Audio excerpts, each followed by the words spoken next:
Iran और America की बातचीत लगभग फेल हो चुकी है, क्योंकि अमेरिका चतुर चालाकी कर रहा है। अमेरिका ने तमाम अपनी शर्तें बदल दी हैं और शर्तें उसने ऐसी रखी हैं जो ईरान किसी भी हालत में मान नहीं सकता। कुछ शर्तें यूं हैं कि ईरान की जो न्यूक्लियर 3 साइट्स हैं, जैसे फर्दो, नतंज, इस्फहान, ये तीनों न्यूक्लियर साइट ईरान को खुद डिस्ट्रॉय, खुद तबाह करनी होगी। ये अमेरिका की डिमांड है। और सारा एनरिच यूरेनियम, जितना भी यूरेनियम उसके पास है, सब वो किसी और को ना दे, वो अमेरिका को ही दे दे, हमको दे दे, हमको। ये अमेरिका का, आप समझ रहे हैं, रोजे से हूं इसलिए बक नहीं पा रहा हूं, लेकिन आप समझ सकते हैं। इसके बाद जो और बड़ी शर्त है कि एक तो यूरेनियम हमें सारा दे दे, और उसके बाद कयामत तक, जब तक ईरान बाकी है, तब तक यूरेनियम कभी एनरिचमेंट ना करे, कभी यूरेनियम बनाए ही ना।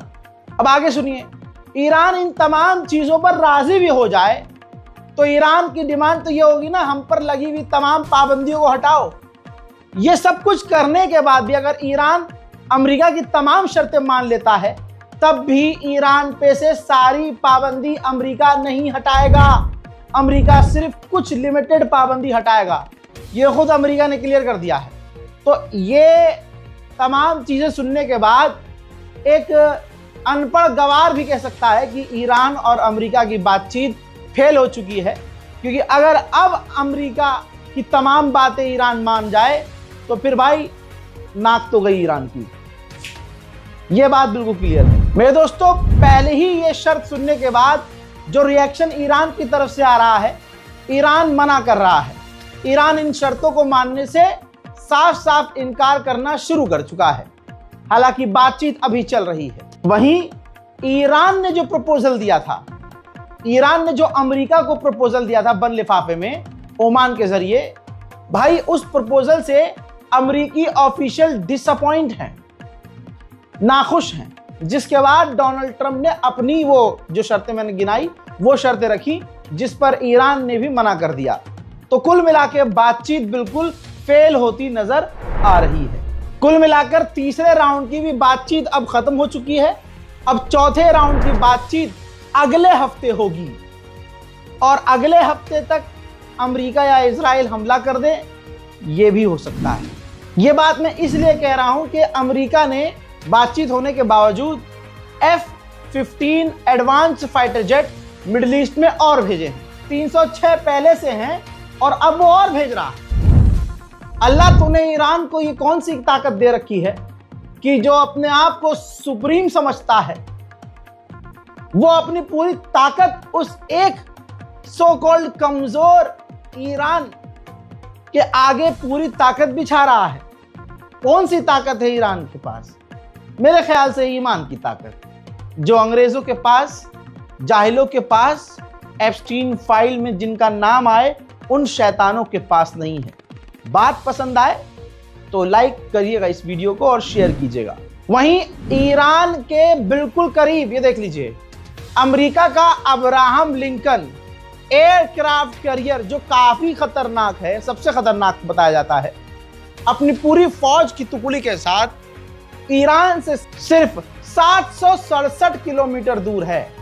सिर्फ 767, क्योंकि भाई तेजी से आगे बढ़ भी रहा है। जैसे जैसे समय बीत रहा है, ये ईरान के करीब बढ़ रहा है। ईरान की इस महिला को देखिए, जो प्रोफेसर थी फ्रांस में।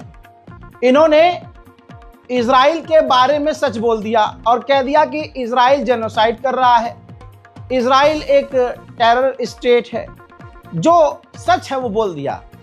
फ्रांस की गवर्नमेंट ने इनको गिरफ्तार किया, जेल में डाला, कार्रवाई करी और 4 साल की सजा सुना दी। उधर ईरान भी दूध का धुला नहीं है, अपने नुकसान को वो बता नहीं रहा है। ये बड़ी अजीबोगरीब बात है, ये उनकी स्ट्रेटेजी होगी। लेकिन ईरान के आबदान में एक बार फिर से एक फैक्ट्री में आग लगी, जो आग ऐसी थी कि रात का अंधेरा हो गया, लेकिन ये आग नहीं बुझ पाई थी। कुछ मल्टीपल इमेजेस, वीडियोस हैं, मैं दिखा रहा हूं, देखिए।